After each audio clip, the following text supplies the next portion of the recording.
inertial frame.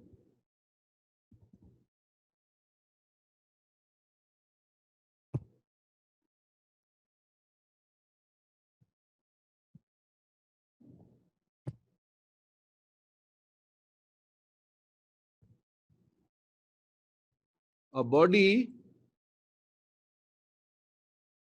on which no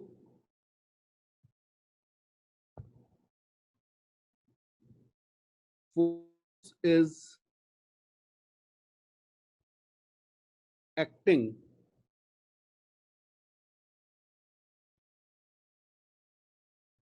absence of force. ठीक है? If we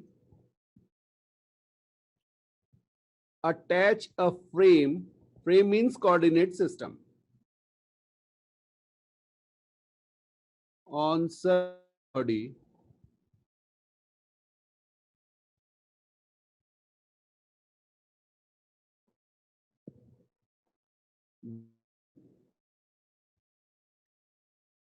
that frame is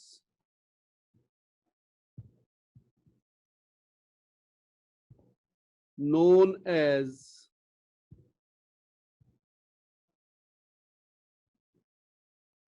inertial frame.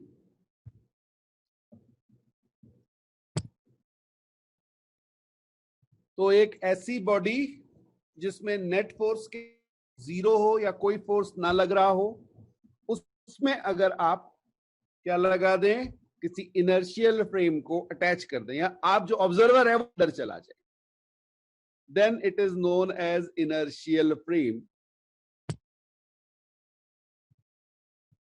In other words, say acceleration of inertial frame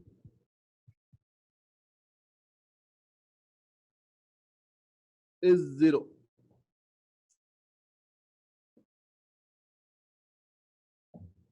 Acceleration of inertial frame is zero.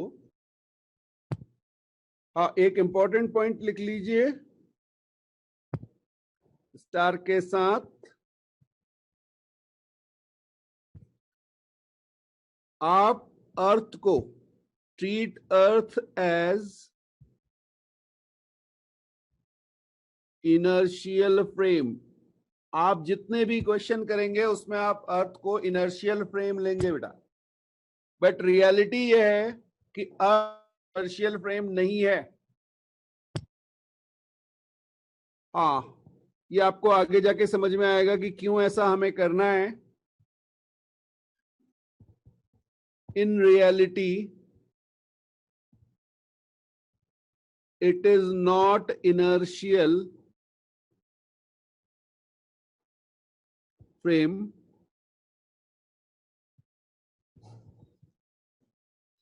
because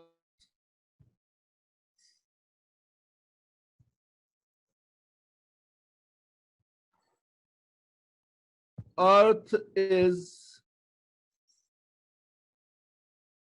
revolving around sun and accelerating. Her moment velocity change हो रही बेटा, sir motion है. ठीक है, तो ये note कर लीजिए, फिर आगे बात कर.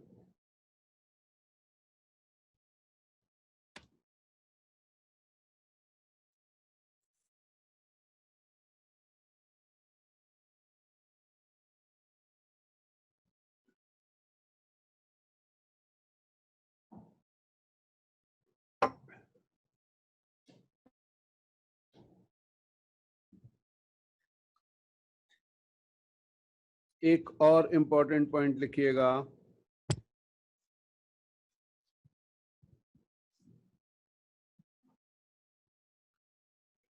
all frames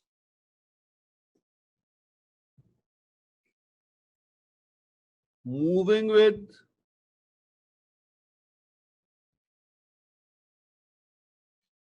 uniform velocity with respect to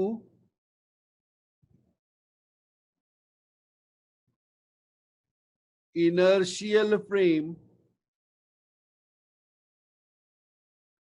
are also inertial. जितने भी फ्रेम इनर्शियल फ्रेम के रिस्पेक्ट में यूनिफॉर्म वेलोसिटी से मूव कर रहे होंगे, दैट मींस उनका रिलेटिव एक्सेलरेशन 0 होगा. क्लियर? तो उनको भी हम क्या कहेंगे? Inertial frames. अब ये क्वेश्चन आता है कि भैया हम इनर्शियल फ्रेम की बात कर क्यों रहे हैं? ठीक, तो लिखिएगा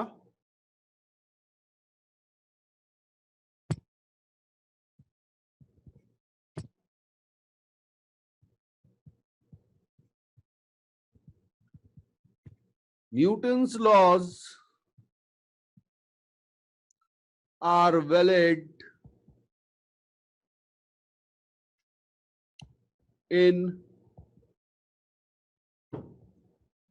inertial frame.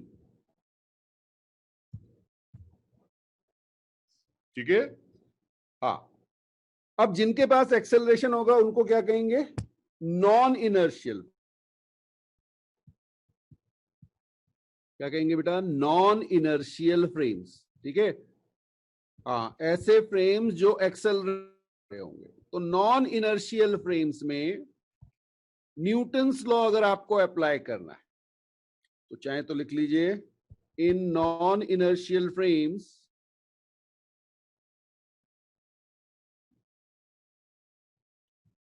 Newton's laws are valid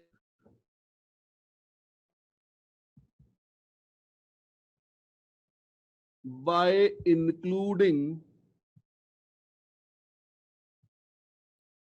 an additional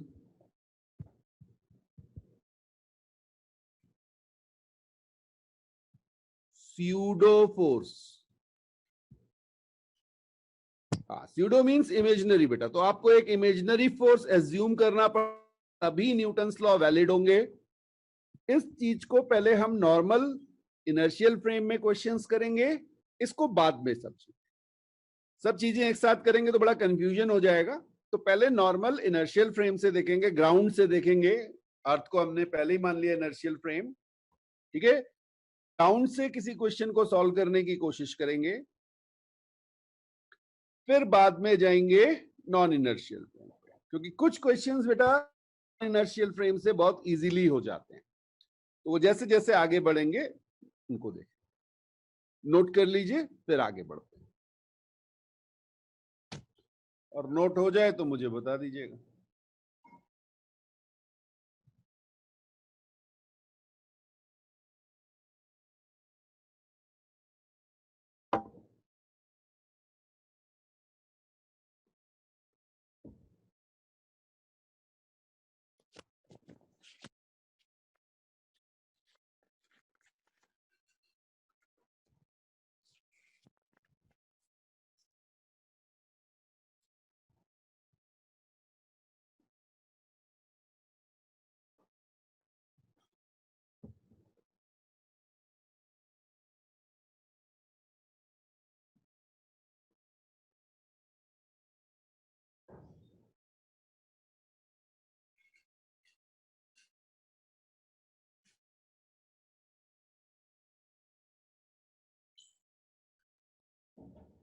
हो गया बेटा?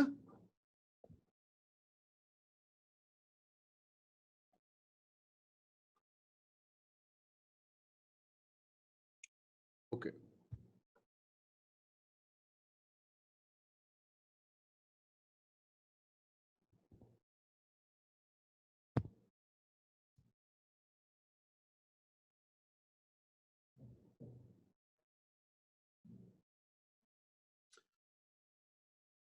एक एग्जांपल ले लेते हैं.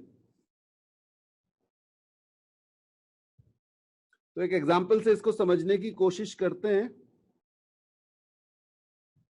मान लीजिए मेरे पास एक लिफ्ट है और अभी ये लिफ्ट कांस्टेंट स्पीड v से ऊपर जा रही है और इसमें एक ब्लॉक रखा हुआ है m. ठीक है, कांस्टेंट स्पीड v से जा रही है। अब की ग्राउंड है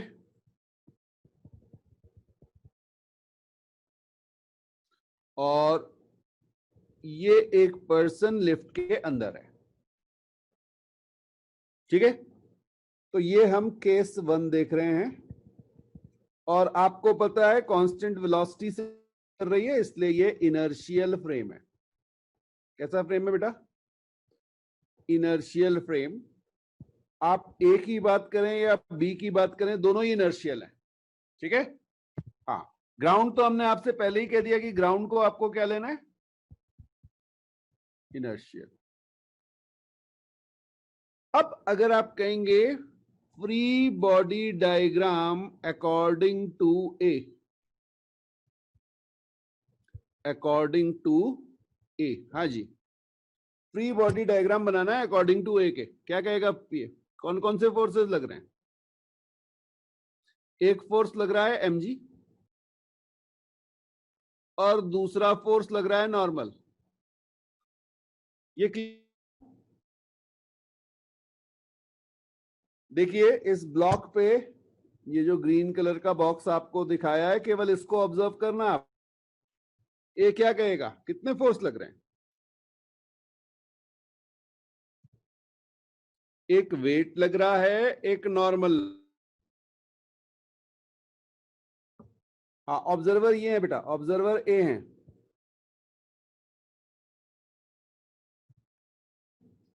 हाँ, फ्रिक्शन की अभी बात नहीं हुई, रोप है नहीं, स्प्रिंग है नहीं। अच्छा, अब मुझे बता दीजिए एक्सेलरेशन कितना है? 0 हो गया, बहुत बढ़िया बात है। अच्छा, बी क्या कहेगा? बी क्या कहेगा? F B D according to B. अच्छा, बी क्या कहेगा इसके बारे में बताइए जरा मुझे।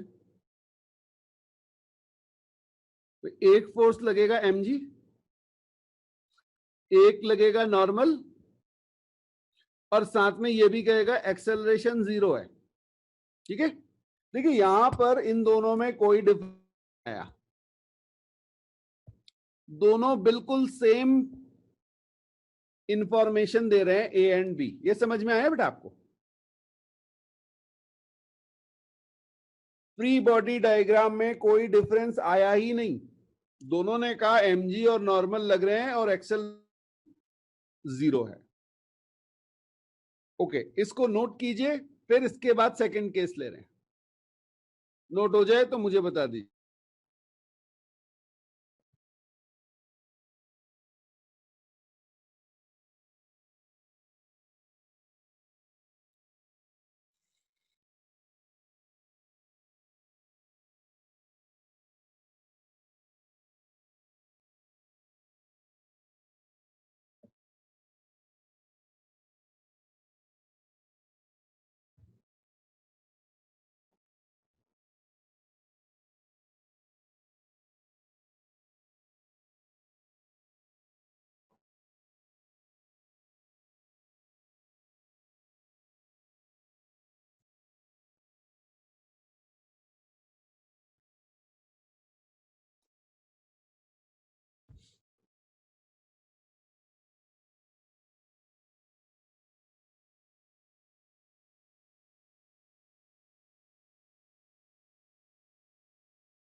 ओके,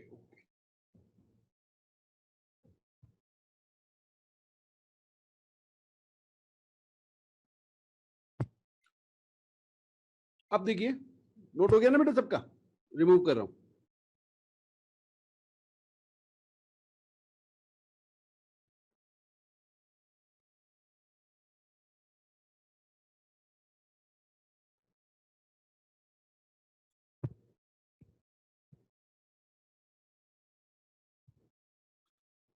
अब बेटा केस 2 ले रहे हैं, ठीक है।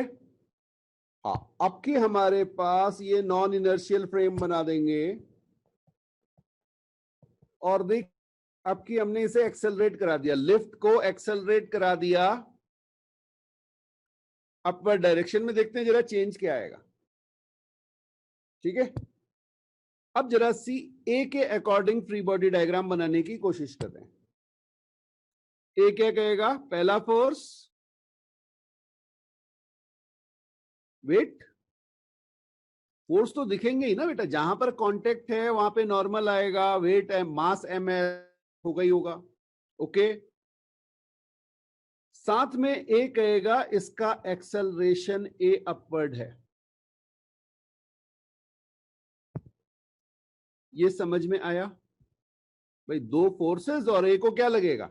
अगर लिफ्ट ऊपर जा रही, ऐसा एज्यूम कर लीजिए कि ये जो ए ग्लास की है, तो ए जो है वो एम को ऑब्जर्व कर पा रहा है, तो एम का एक्सेलरेशन क्या कहेगा? Same as lift. अब जरा बात करते हैं F B D according to B, इसे समझना। अब देखें ये क्या कहेगा। ये कहेगा भाई एक तो एम जी लग रहा है, एक नॉर्मल लग रहा है, लेकिन साथ में ये कहेगा एक्सेलरेशन क्या है? 0। ये कितनों को समझ में आया? अरे भाई ये लिफ्ट अगर थोड़ी देर के बाद ऊपर कहीं पहुंच गई, ठीक है, हाँ बिल्कुल, ये देखिए ये लिफ्ट यहां से ऊपर चले गई है, इस पर्सन के रिलेशन में तो ये चेंज हुआ ही नहीं। अब तो पहले भी अंदर लिफ्ट में रेस्ट पे था, अभी भी रेस्ट पे है, तो उसका एक्सेलरेशन क्या हो गया? 0। ठीक है, अब बेटा इन में डिफरेंस आ गया।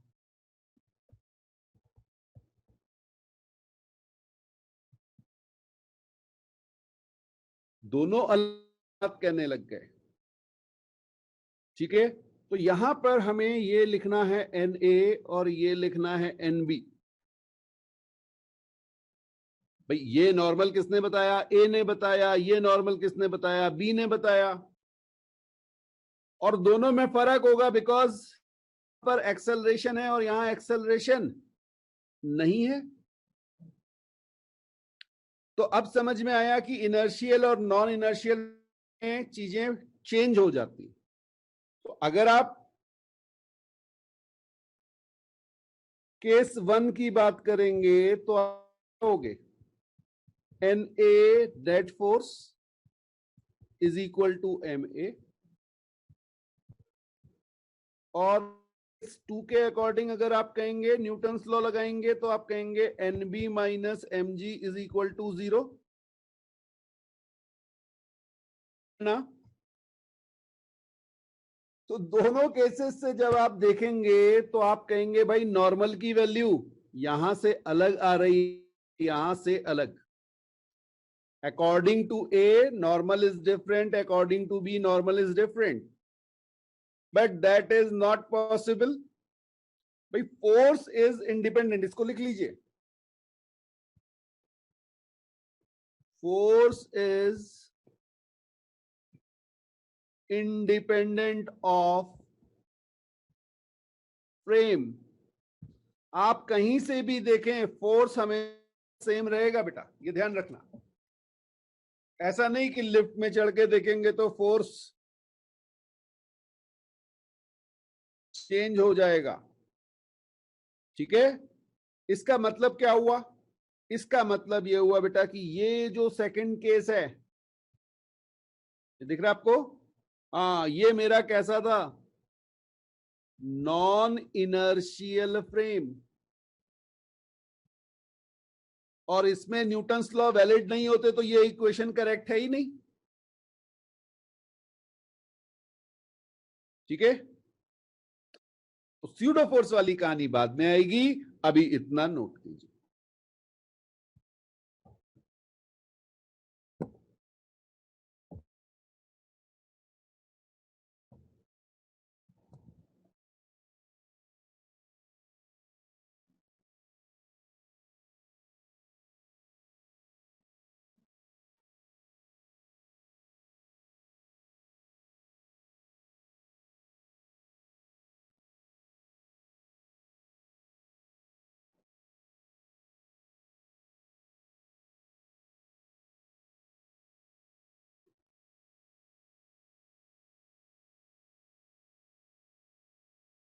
हो गया नोट?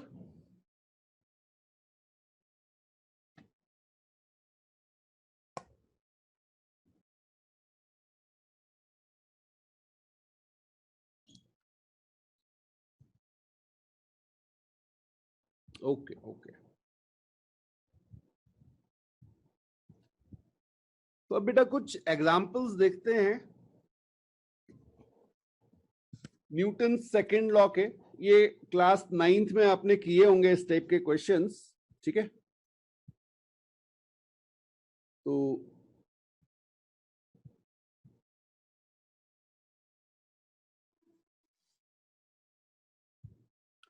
एग्जाम्पल लिखिएगा,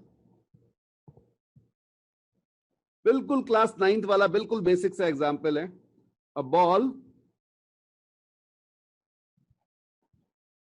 moving with speed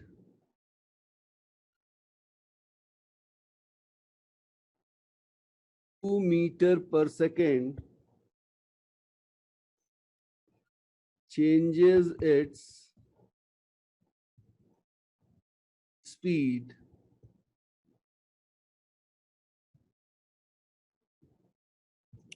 to 5 meter per second in 2 seconds. If mass of ball is 50 gram,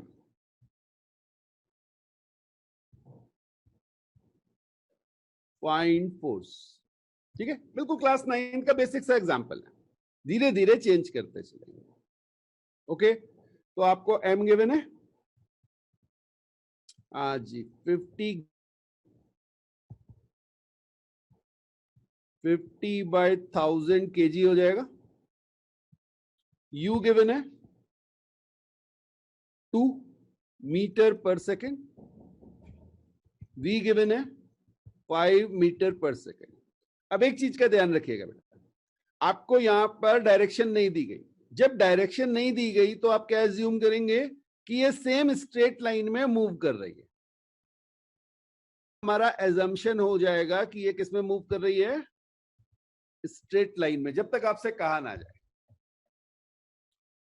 okay, और ये आपको दिया हुआ है 2 सेकेंड्स। तो फोर्स आपका क्या था, फॉर्मूला याद है?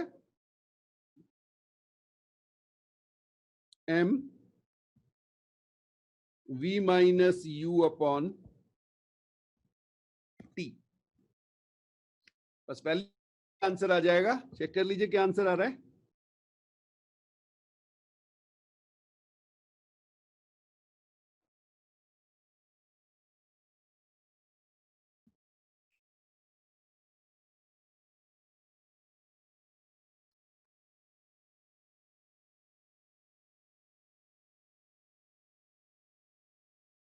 ओके, आसान सा था।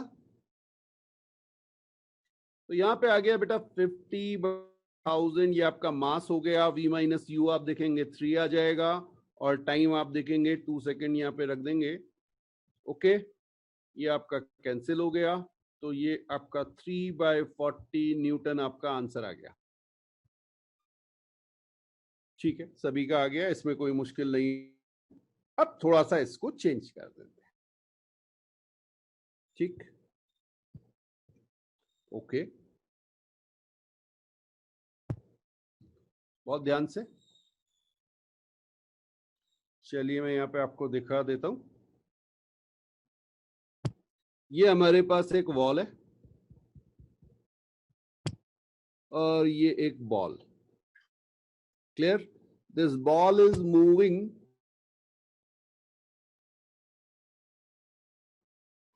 Towards positive X axis with 3 metre per second, और इसके बाद मैं आपको आफ्टर कोलिजन दिखा रहा हूं ये। ठीक है, दिस इज आफ्टर कोलिजन।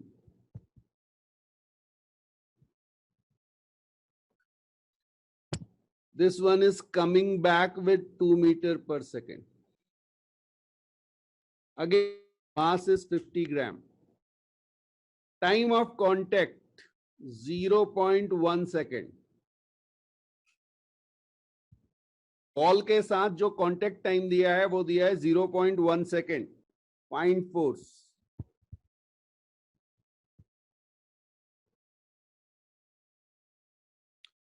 ये वॉल बॉल पे फोर्स लगाएगी या बॉल वॉल पे फोर्स लगाएगी?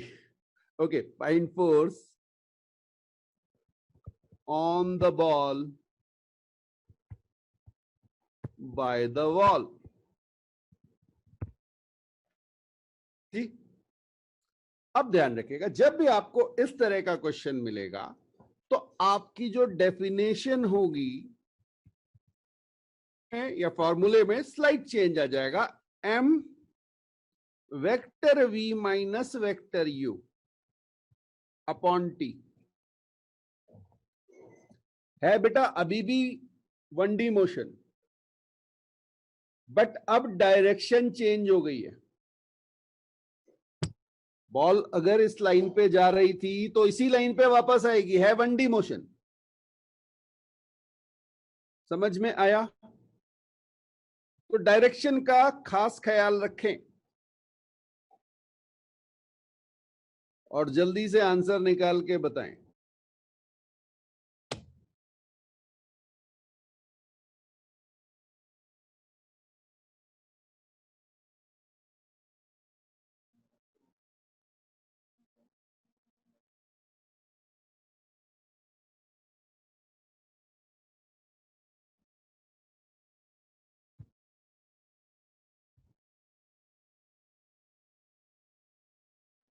ओके, ठीक है,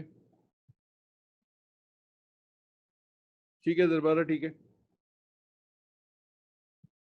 ये भी हमने 9th क्लास में किए थे, ऐसे क्वेश्चन भी 9th क्लास में किए थे, ऐसा नहीं है कि नहीं किए।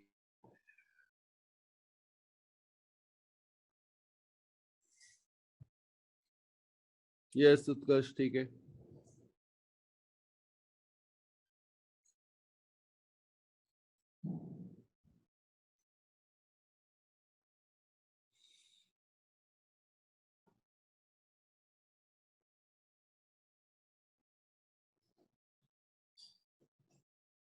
ठीक है अक्षित, ठीक है बेटा। अगर आपने मैग्नीट्यूड निकाला है तो डायरेक्शन भी जरूर निकालिएगा। चलिए मैं सॉल्व कर देता हूं, दिखाता हूं आपको कैसे होगा।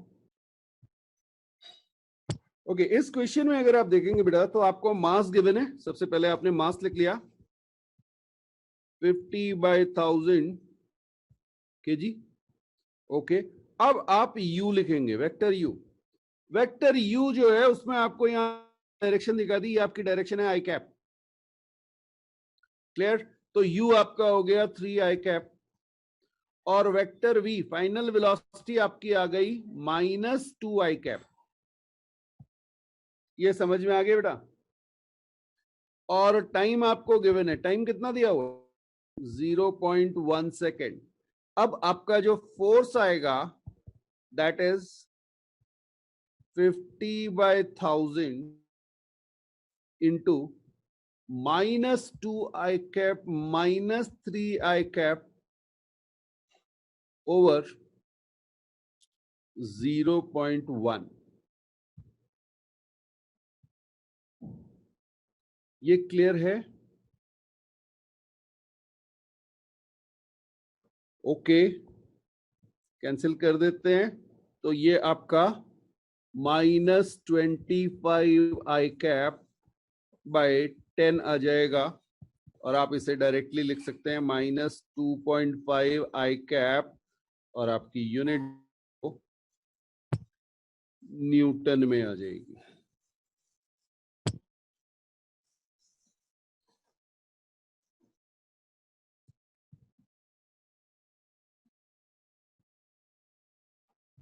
समझ में आया बेटा?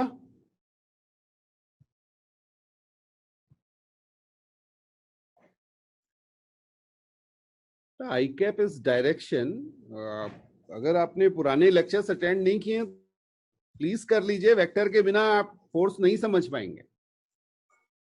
आप इस मोमेंट पे अगर मुझसे पूछेंगे what is I cap and what is J cap तो मेरे लिए बहुत आएगा।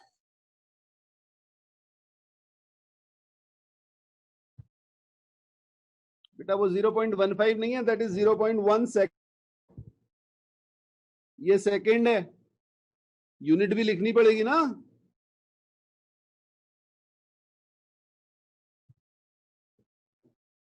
Time is 0.1 second, that is not 0.15। Unit कहां गई उसकी? ओके ओके, चलिए नेक्स्ट देख रहे हैं। अब एक एग्जांपल और बेटा।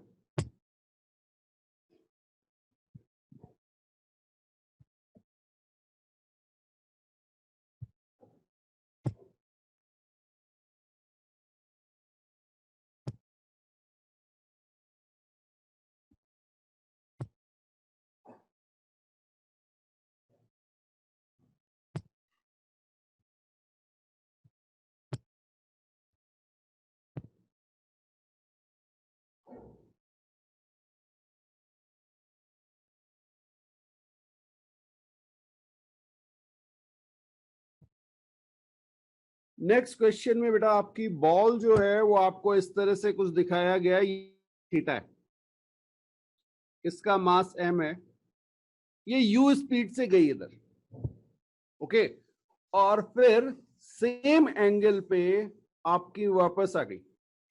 ओके, रिटर्न वाला मैं ग्रीन कलर से दिखा दे रहा हूं आपको ना, डिफरेंट वेक्टर है तो वो मैं आपको डिफरेंट दिखा दे रहा हूं। इसकी स्पीड जो है वो सेम रही, एंगल एग्जैक्टली सेम। क्वेश्चन समझ में आया? बॉल टकराई वॉल के साथ और फिर इधर डायरेक्शन में मुड़ गई। प्रैक्टिकल कंडीशंस में ऐसा ही होगा, जब भी आप बॉल को वॉल करेंगे तो वो रिफ्लेक्ट कर जाएगी। Now you have to tell me if time interval is again 0.1 second, okay, mass is 50 gram, okay, U की वैल्यू आपको दे देते हैं, u is 20 meter per second and theta is say 60 degree, okay, ठीक है। Find force, ये आपका question है।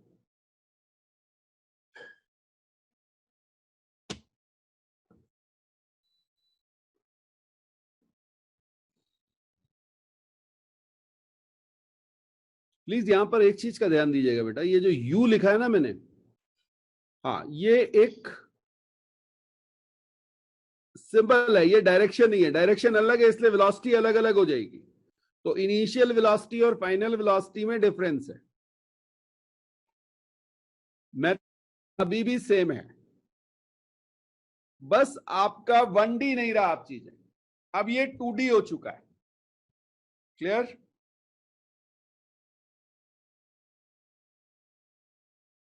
तो देखिए इसको कैसे आप सॉल्व करेंगे।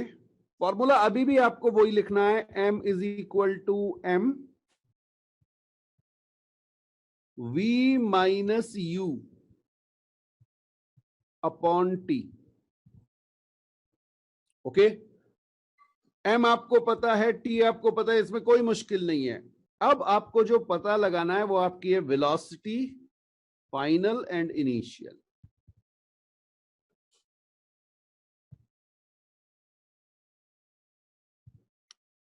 बिल्कुल, ये बात तो हम बहुत पहले कर चुके हैं यार, वेक्टर में कंपोनेंट लेने होते हैं, तो भाई ये हम डिसाइड कर देते हैं कि ये हमारा आई कैप और हमारी डायरेक्शन जे कैप, ठीक है। अब आप अपनी वेलोसिटी के कंपोनेंट्स ले लीजिए।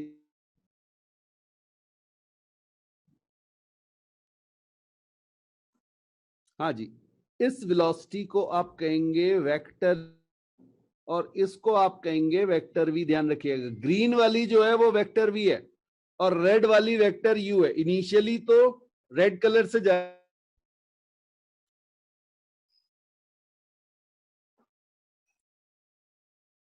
हाँ, अब जरा देखें बेटा, साइड में आपको दिखा दे रहा हूं रेड कलर से, ऐसे दिखा रहा हूं मैं, ये देखिए, ये आपका यू रहा, वेक्टर यू, और यहां पे एंगल आपको थीटा, तो ये एंगल भी थीटा हो जाएगा। तो इधर जो कंपोनेंट आएगा वो क्या होगा, ये ग्रीन वाला कंपोनेंट u cos थीटा, और ये कंपोनेंट u sin थीटा। ये समझ में आया? तो आप सिंपली इसको क्या लिख लेंगे, u cos theta i cap u sin theta j cap. Okay, चलिए को देखते हैं।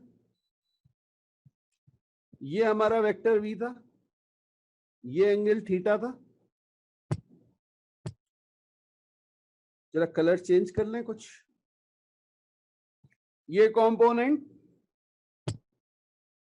हाँ जी, ये वैल्यू तो इसकी u थी ना, आपका हो जाएगा u cos थीटा, लेकिन डायरेक्शन आपकी माइनस आई कैप आ गई, plus u sin theta j cap. ये आपको समझ में आ गया? ये दोनों चीजें बिठाकर तभी आगे बढ़ पाएंगे।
ये कितनों को समझ?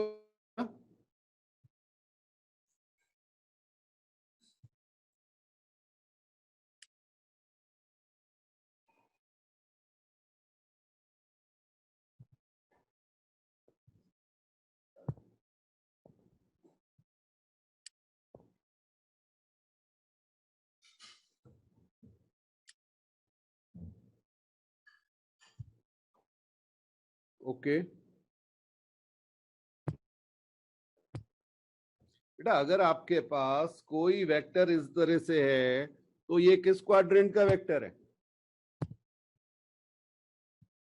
ये फर्स्ट क्वाड्रेंट का वेक्टर है। ये एंगल आपका थीटा बन रहा है, ये कंपोनेंट u cos थीटा, ये वाला component u sin theta. Vector u को क्या लिखोगे, u cos theta i cap plus u sin theta cap, ये लिखा हुआ है।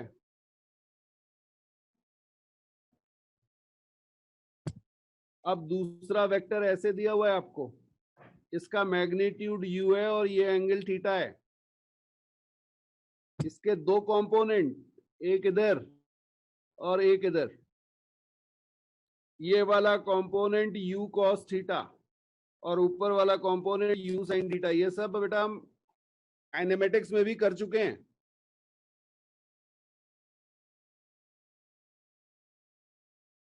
क्लियर है?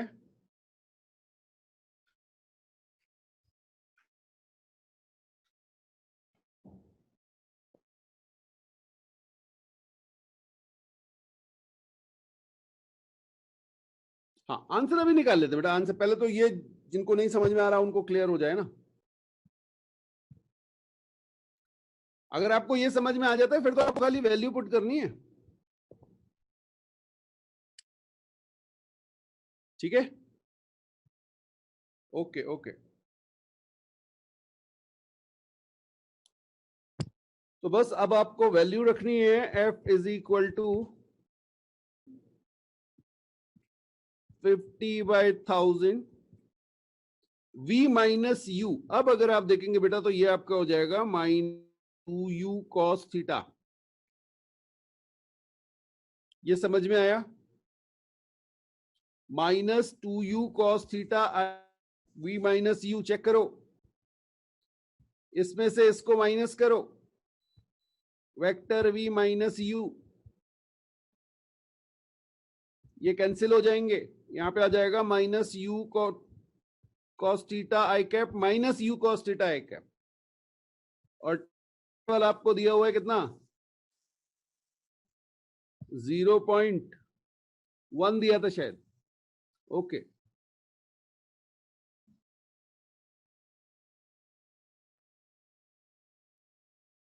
तो ये आपका हाफ आ गया,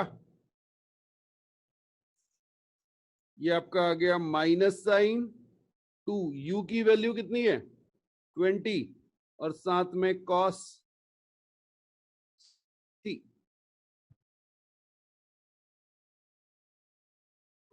ठीक है बेटा,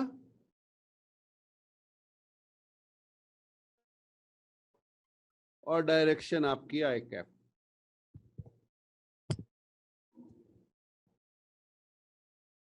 कितना आ गया? cos 60।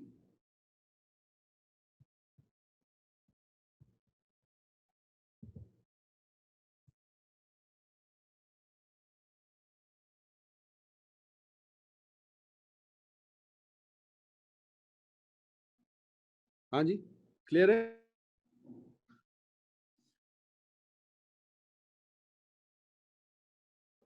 आप लोगों का कुछ गड़बड़ आ रहा है बेटा। 10√3 कैसे आ रहे हैं?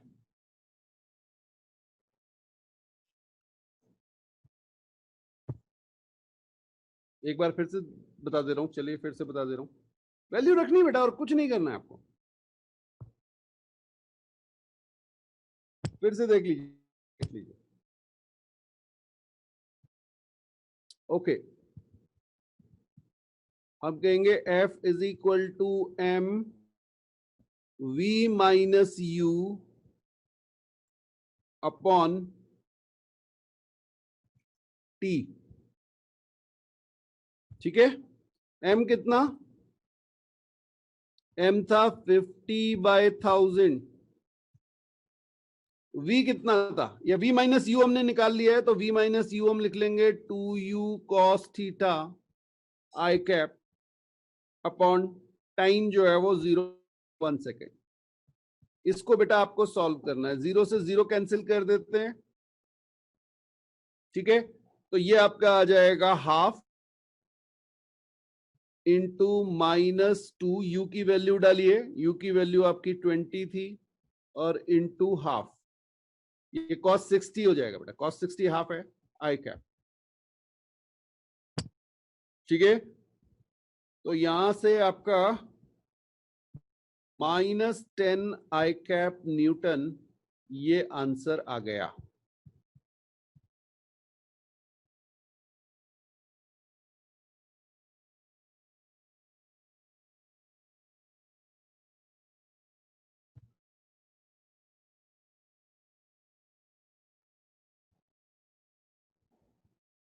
हाँ बेटा, क्या कह रहे हैं आप?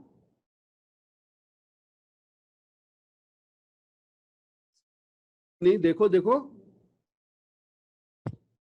यही तो गड़बड़ होती है भाई। ये एंगल थीटा दिया हुआ है ना, तो ये वाला एंगल थीटा होगा। अब कंपोनेंट लोगे तो बेस हमेशा क्या बनता है? Cos theta. और परपेंडिकुलर क्या बनेगा? Sine theta. कैप डायरेक्शन है, और ये आई कैप डायरेक्शन है।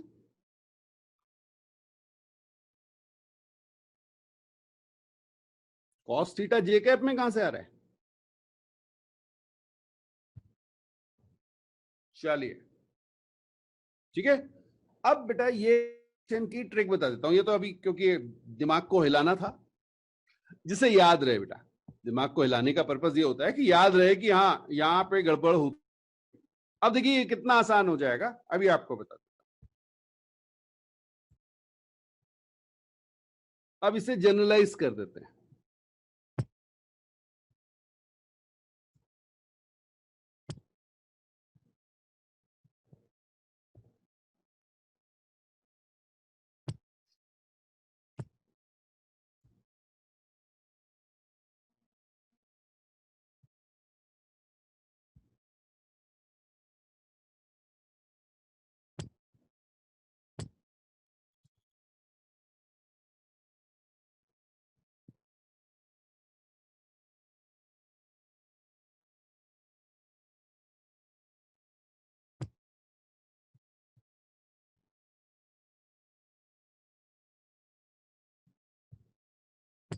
ओके, तो अगर बेटा आपके पास कोई वॉल है, इसमें आपकी एक बॉल जिसका मास m है, वो u स्पीड से जा रही है और u स्पीड से वापस आए और दोनों एंगल थीटा हो।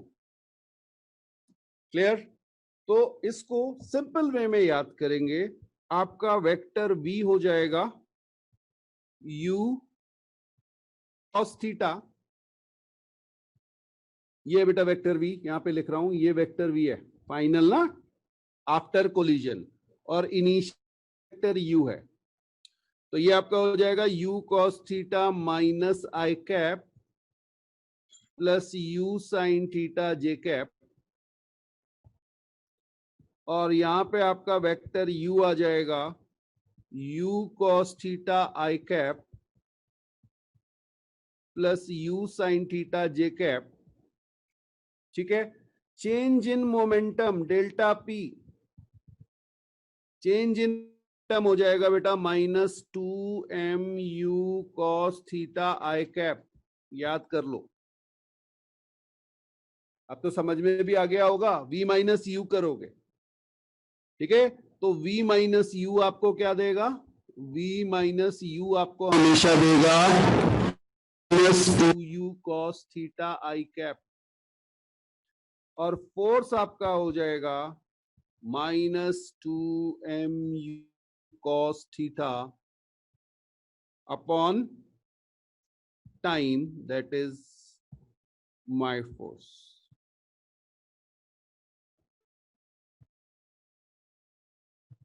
ठीक है,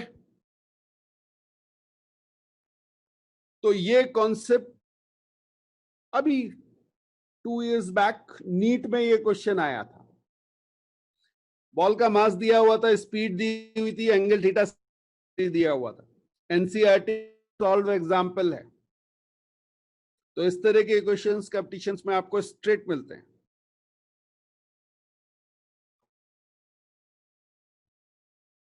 नोट कर लीजिए, नोट हो जाए तो मुझे बता दीजिए।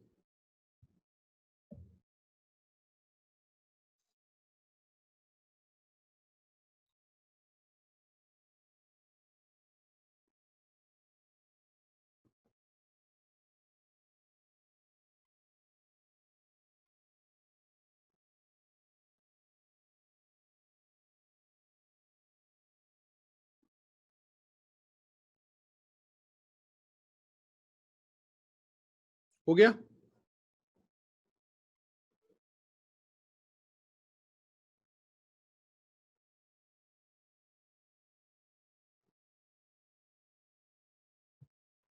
चलिए, अब बेटा एक और चीज, ये ग्राफ बेस्ड रहेगा। ठीक, सिंपल से क्वेश्चन होते हैं बेटा। जब मैं पूछ रहा हूं आपसे कि नोट हो गया, तो आप कुछ रिस्पॉन्स नहीं दे रहे हो, मुझे थोड़ी पता चलेगा।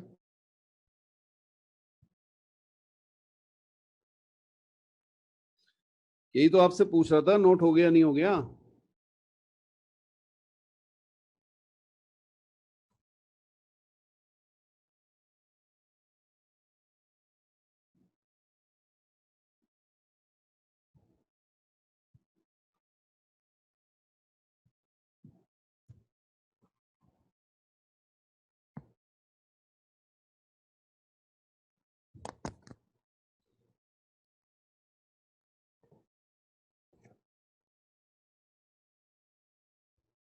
ओके, ग्राफ लिखिएगा बेटा। एक ग्राफ है पीटी ग्राफ। हाँ जी, PT graph means momentum time graph.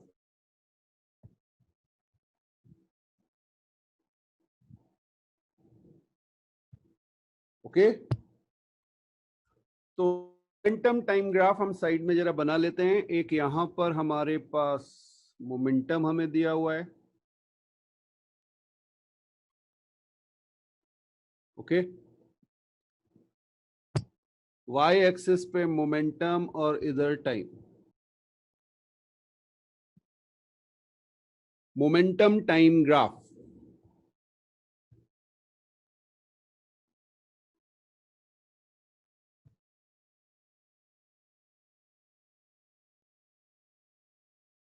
कहां बेटा?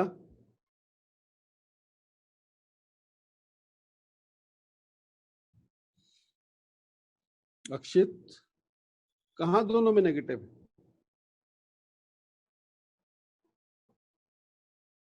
भाई ये कंपोनेंट तो इधर जा रहा है, क्या हो गया तुझे?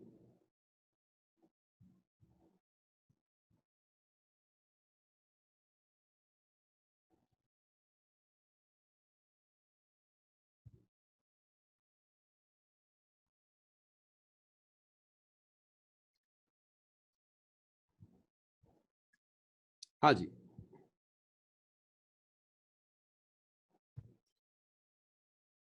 तो पीटी ग्राफ की बात करेंगे बेटा, मोमेंटम टाइम ग्राफ की। हमें पता है फोर्स क्या होता है, F is D P by D T, यही तो थी definition. Okay, rate of change of momentum. अब आपको ये नोन है कि डीपी बाई डी टी क्या होगा। हाँ जी, D Y by D X जैसे कहा था ना, तो डीपी बाई डी टी क्या हो जाएगा, स्लोप ऑफ पीटी ग्राफ। ये समझ में आया? तो यहां से आप डायरेक्टली कह सकते हैं force is slope of momentum time graph. Important point है बेटा, नोट कर लो।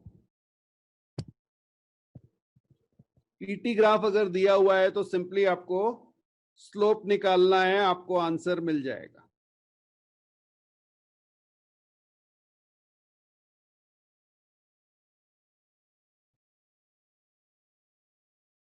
ओके, अब मान लीजिए आपसे कहूं कि ये है मेरा पीटी ग्राफ।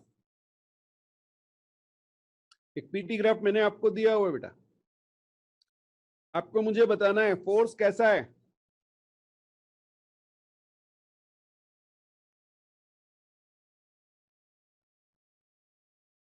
हाँ जी, फोर्स कैसा है, पॉजिटिव है, नेगेटिव है, कांस्टेंट है, वेरिएबल है, सारी चीजें आपको पता है।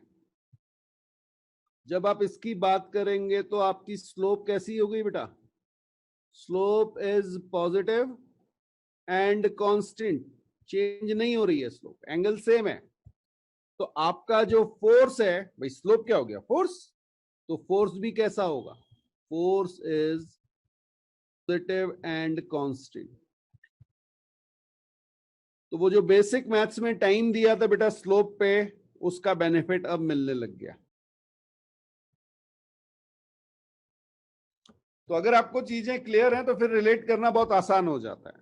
आपको ये कहे सर मुझे स्लोप ही निकालनी नहीं आ रही, तो फिर मुश्किल हो जाएगी। तो वो पुराने लेक्चर्स देख लीजिए, क्योंकि बेटा मेरी क्लास में तो रिदम के साथ चलेगा। अगर आपको पुरानी चीजें क्लियर है तो आगे बहुत इजीली क्लियर होती, बट बीच में कोई आएंगे तो फिर मुश्किल है।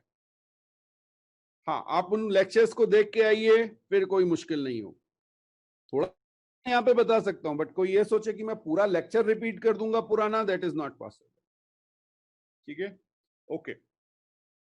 सिमिलरली बेटा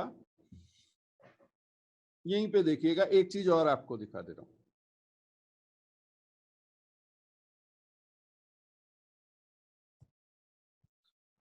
देखिए यहां से अगर आप लिखेंगे इस इक्वेशन से, तो हम लिख सकते हैं dp is equal to dt।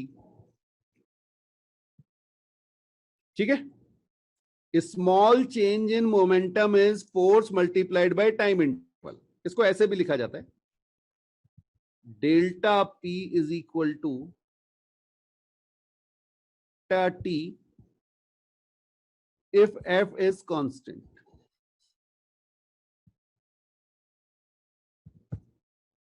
अगर एफ कांस्टेंट है तो ये आएगा is integration DP is equal to integration F D T. Okay, यहां पे आपका टाइम लिमिट आ गई 0 से डेल्टा टी, और ये आपका था P initial and P final. Clear है? तो अब ये बहुत इंपॉर्टेंट कॉन्सेप्ट है बेटा, P final minus P initial, that is actually change in momentum. ठीक, और इससे आप कहते हैं impulse. Change in momentum is known as impulse. P final minus P initial, और ये आपका हो जाएगा integration F D T, limit 0 से डेल्टा टी, छोटे से टाइम इंटरवल।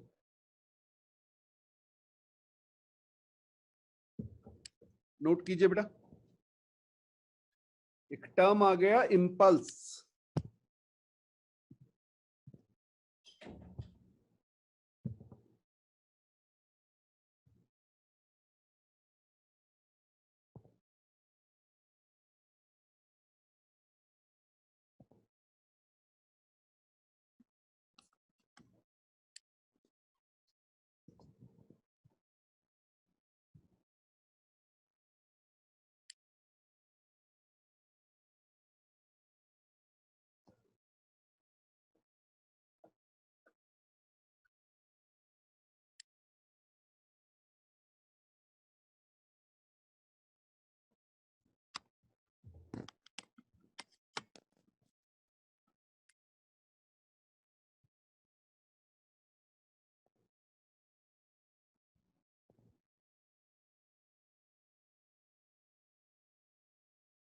नोट हो गया बेटा?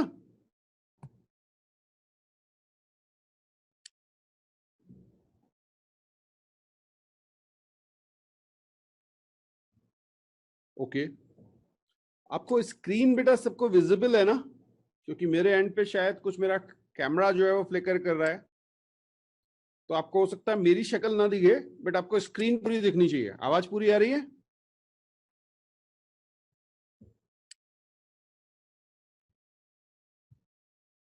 Okay okay, fine fine.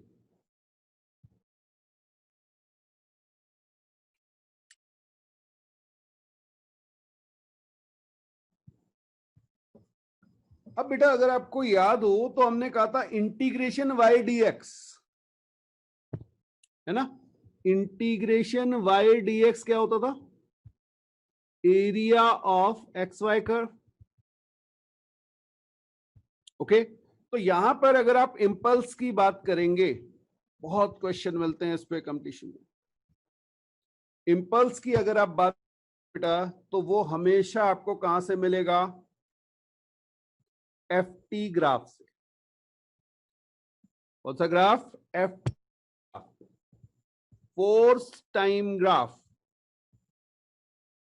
हाँ जी, इंपल्स इज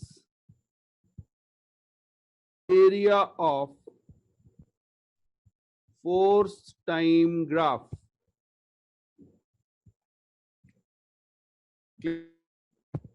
मान लीजिए मैंने आपको इस पे में एक एफ टी ग्राफ दे दिया, वैल्यू भी दे देता हूं बेटा, ये 0 हो गई। लीजिए यहां पे मैंने आपसे कह दिया ये 2 सेकंड के लिए लगा फोर्स, और ये फोर्स ग्रेजुअली 0 से इंक्रीज होके मेरा यहां पे 100 न्यूटन। ओके, तो आप मुझे बता सकते हैं इंपल्स क्या होगा?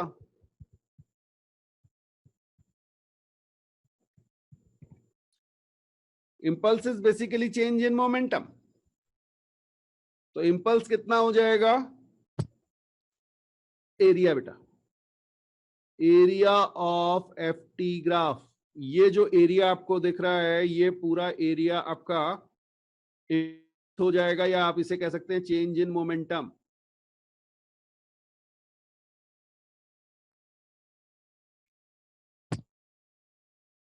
तो ये आप देखेंगे हाफ बेस इंटू हाइट, तो ये आपका 100 न्यूटन सेकंड आ जाएगा बेटा।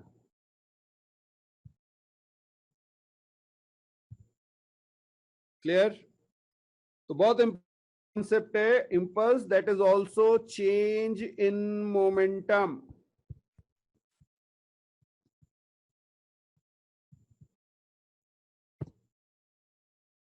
स्ट्रेट क्वेश्चन इसमें से मिलेंगे आपको।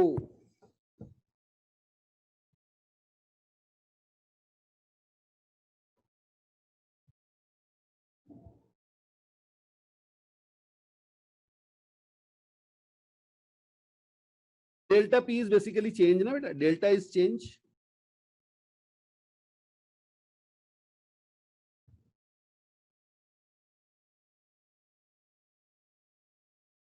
ठीक है।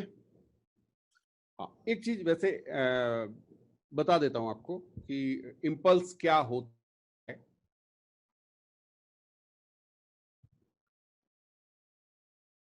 लिख लीजिएगा बेटा।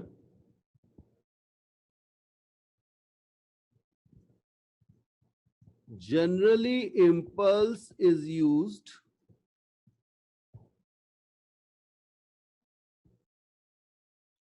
when a large force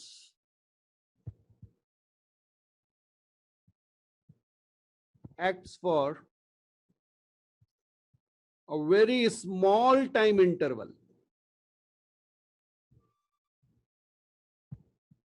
समझ में? एक बहुत बड़ा फोर्स बहुत छोटे से टाइम इंटरवल के लिए लगे, जनरली कोलिजन में। एग्जाम्पल कोलिजन बेटा, कोलिजन के टाइम पे जो फोर्स होता है वो इंपल्सिव फोर्स होता है। It is known as impulse of normal. अभी समझना बेटा, ये मेरे पास ग्राउंड है, एक मेरे पास यहां पे बॉल है, ठीक है। अब इस बॉल को देखो, जब ये नीचे आई ना ग्राउंड पे ऐसे करके कांटेक्ट में आई, तो आपको पता है कौन सा फोर्स लगता है? हाँ, इस मोमेंट पे जब ये बिल्कुल टच कर रही है, एक नॉर्मल, ठीक है। और ये नॉर्मल कैसा होगा? Variable force. तो जनरली अगर आप इस नॉर्मल को प्लॉट करते हैं, देखिए पहले बहुत कम कांटेक्ट होगा, कोलिजन स्टार्ट हुआ होगा ना, तब बहुत ही हल्का सा कांटेक्ट होगा और धीरे धीरे बॉल की जो प्रेसिंग है वो इंक्रीज हो रही होगी। तो ये इंक्रीज होता जाता है। mg तो आपका कांस्टेंट है। जनरली ये फोर्स आपका कुछ इस तरह से आता है। हाँ जी, ft ग्राफ बहुत स्मॉल टाइम इंटरवल में हो सकता है, 0 से 0.01 सेकेंड में सडनली इंक्रीज करेगा, ठीक है, काफी लार्ज हो जाएगा। और ये जो आपका एरिया आ गया बेटा, इसके बीच में जो एरिया आ रहा है ना, ये एरिया दिख रहा है आपको पिंक कलर से जो मैं आपको दिखा रहा हूं, दिस एरिया इज इंपल्स और चेंज इन मोमेंटम। तो जब भी आप हिट करते हैं किसी चीज को, जितने भी आप गेम्स खेलते हैं ना, उन सब में हो गया, क्लियर, टीटी आप खेले टेनिस, तो बॉल हिट हो रही है बहुत शॉर्ट ड्यूरेशन के लिए, जितनी तेजी से आती है उतनी तेजी से निकल जाती है। क्रिकेट खेल लीजिए, या आप किसी भी चीज को, कैरम में ये आपका कॉइन है, इसको आप हिट करते हो, यहां पर जो कोलिजन के टाइम लगेगा that is impulse of normal, impulse of normal. वो नॉर्मल पढ़ा था ना? हाँ जी, तो ये एफ एक्चुअल में आपका नॉर्मल है। तो कोलिजन के टाइम पर इंपल्स ऑफ नॉर्मल होता है,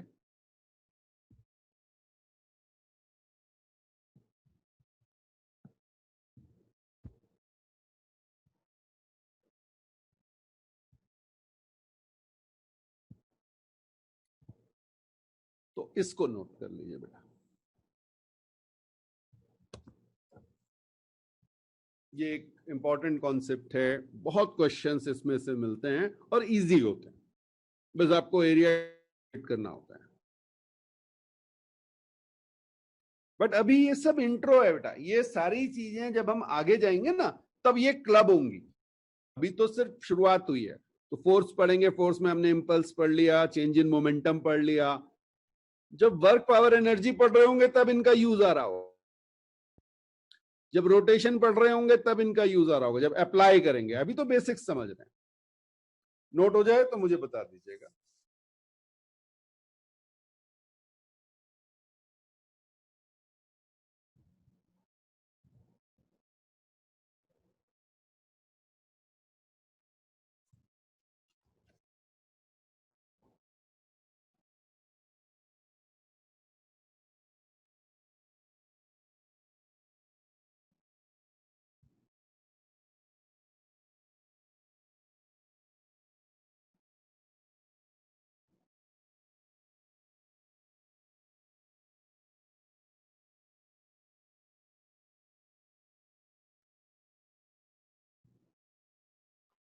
हो गया,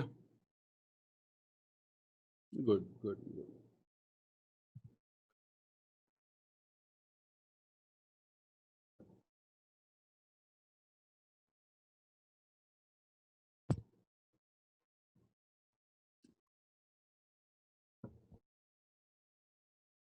लिखिएगा बेटा, सबसे ज्यादा जो फोर्स के क्वेश्चन मिलेंगे वो इस कॉन्सेप्ट पे मिलेंगे आपको, एप्लीकेशन ऑफ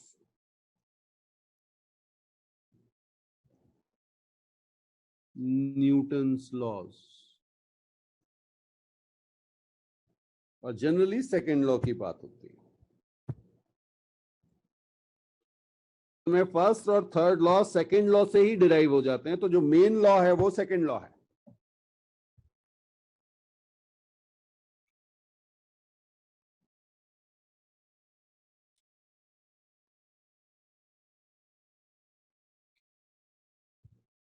हाँ जी, तो एप्लीकेशन ऑफ न्यूटन्स लॉ, जब आप एप्लीकेशन करेंगे न्यूटन्स लॉ का, आप कहाँ एप्लीकेशन करेंगे बेटा? न्यूमेरिकल्स में। आपको जो है कुछ डायग्राम्स दिए होंगे, पूछेंगे एक्सेलरेशन है, फोर्स कितना आ रहा है, तो उनमें आप इनको करेंगे। तो लिख लीजिएगा,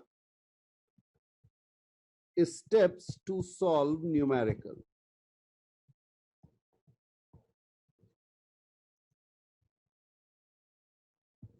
आप इन स्टेप्स को फॉलो करेंगे, कभी गलती नहीं होगी। और फोर्स इसके बिना क्वेश्चन सॉल्व नहीं होंगे। एक ये जो पहले वाले करा दिया आपको, उनको छोड़ के, जहां आपको मास, वेलोसिटी और यू दिया हो और टाइम दिया हो, 9th में कर चुके थे, बट अब उसे 2D 3D में ले लीजिएगा, बस दैट्स ऑल। हाँ, मेन क्वेश्चन जो आपको मिलेंगे वो इस टाइप के मिलेंगे। तो स्टेप 1 लिखिएगा,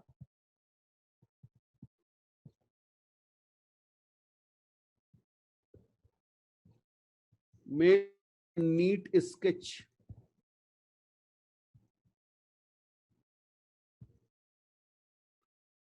of the problem.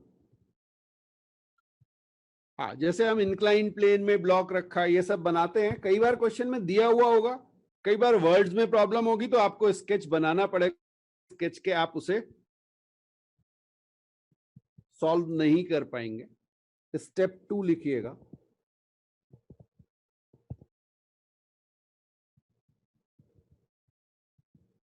Isolate a body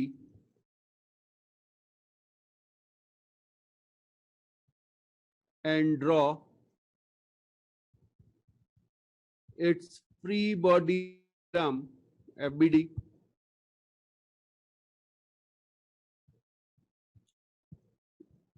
okay, और आपको पता है आपको क्या दिखाना है? Forces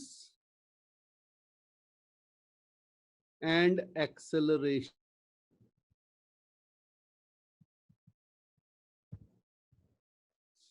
if any. ठीक है, जरूरी नहीं एक्सेलरेशन हो, एक्सेलरेशन अगर है तो आप उसको भी शो कर देंगे, ये आपका फ्री बॉडी डायग्राम बन गया।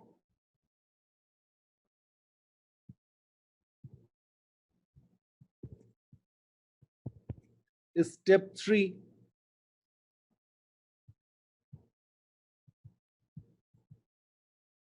choose a convenient coordinate system. अभी नोट कर लीजिए बेटा, अभी एग्जाम्पल करेंगे तो बहुत क्लियर हो जाएगा कि कैसे कन्वीनियंट कोऑर्डिनेट सिस्टम क्या होता है. Okay, choose a convenient coordinate system according to you. Convenient लगे वो आप चूज कर सकते हैं, ये कहने की बात होती है. हाँ, एक्चुअल में आपको खुद समझ में आ जाएगा जब क्वेश्चंस करेंगे कि हमें कौन सा लेना है. उसके कुछ फिक्स पैटर्न है. Choose a convenient coordinate system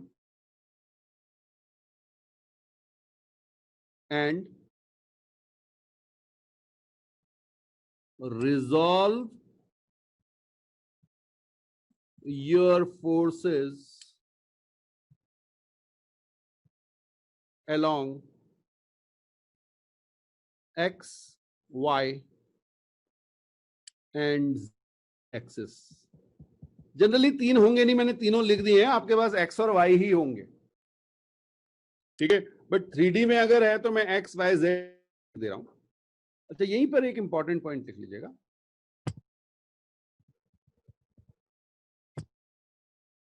ये सबसे इंपॉर्टेंट है, वो जो कन्वीनियंट मैंने आपको कहा कि कन्वीनियंट कोऑर्डिनेट सिस्टम, ये आपको हेल्प करेगा. If we have acceleration, then choose one axis along acceleration. ये मस्ट है, इसको चाहो तो डबल स्टार कर लो. यही गलती होती है लोगों से. जिस डायरेक्शन में एक्सेलरेशन है, वो एक्सेलरेशन क्यों आया हो? क्योंकि उस डायरेक्शन में नेट फोर्स रहा होगा. तो आपको उस डायरेक्शन में अपनी एक एक्सिस, एक्स चूज करो या वाई चूज करो, मुझे कोई फर्क नहीं पड़ता, एक एक्सिस उस डायरेक्शन में आपको जरूर लेनी है. क्लियर है? Okay, step 4,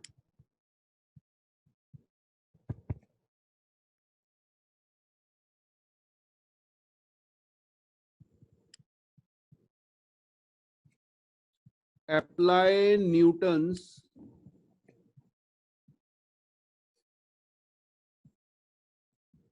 second law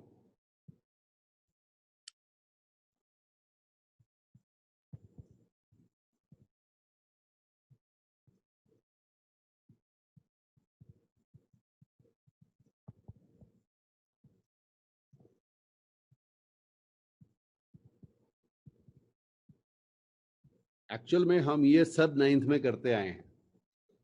but होता क्या है बेटा, जब आप बात हैं स्टेप्स की, तो कई बार आपको स्टेप्स लिखना समझ में नहीं आता कि यार ये हो क्या रहा है. ठीक है, और स्टेप्स लिखना भी बड़ा कंफ्यूजिंग सा है. रियलिटी में हम वो सब पहले से कर रहे होते हैं. Okay, now step 4 gives you few equations. ये देखिए ना, यहां से एक इक्वेशन मिलेगी, अगर y है तो 2 मिल जाएंगी, z है तो 3 मिल जाएंगी, हो सकता है एक ही इक्वेशन मिले. ठीक है, मोशन केवल x एक्सिस में ही हो रहा हो, 1D मोशन टाइप हो. तो now step 4 gives you few equations and you have few unknowns.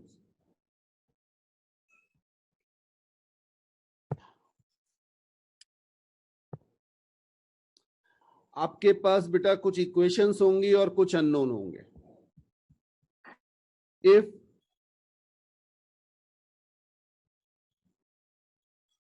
equations are more than और equal to unknowns,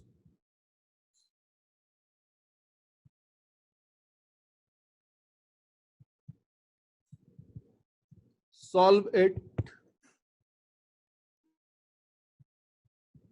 otherwise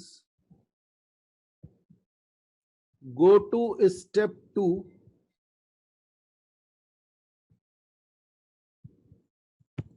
take another body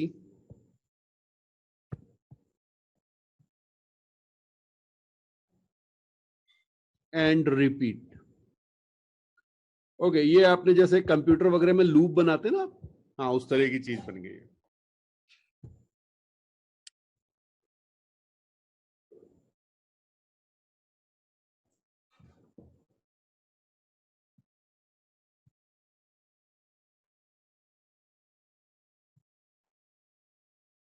तो 4 स्टेप हैं, आपको 4 स्टेप को फॉलो करना है। इसको आप नोट कर लीजिए। विजिबल है? छोटा तो नहीं हुआ बहुत?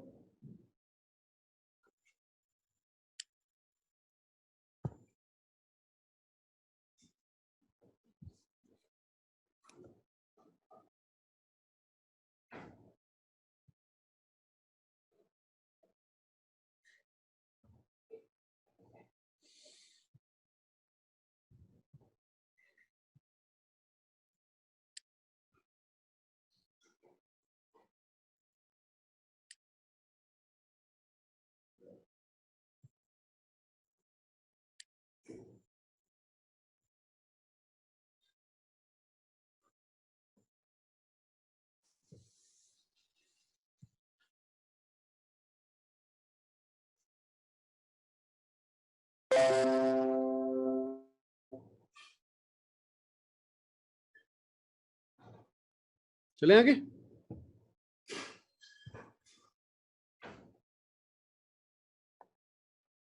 ओके ओके, आगे मूव कर रहे हैं। अब एक एग्जांपल देखते हैं बेटा, ठीक है? सिंपल सा एग्जांपल देखते हैं।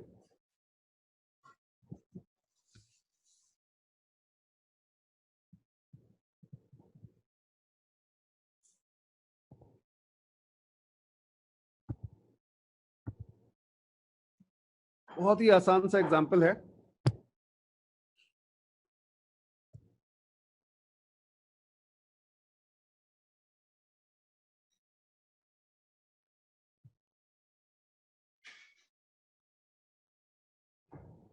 ओहो, टाइम हो गया। चलिए फिर इसका एप्लीकेशन नेक्स्ट क्लास से स्टार्ट करेंगे। अभी मेरे ख्याल से कई लोग भी कम हो चुके हैं। कनेक्टिविटी इशू, कुछ और क्लासेस भी हैं शायद आपकी, ठीक है? ओके, कोई बात नहीं। तो ये आपको यहां तक ध्यान रखना है, ये आप नेक्स्ट क्लास में पाइए, ठीक है? अब बस क्वेश्चंस करने बेटा, हमारा जो कॉन्सेप्ट है वो सारे हो चुके हैं।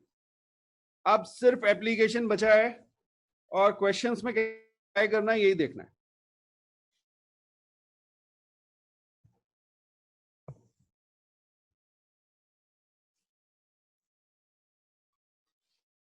चलिए फिर आज के लिए काफी है, नेक्स्ट क्लास में मिलते हैं, तब तक के लिए बाय बाय।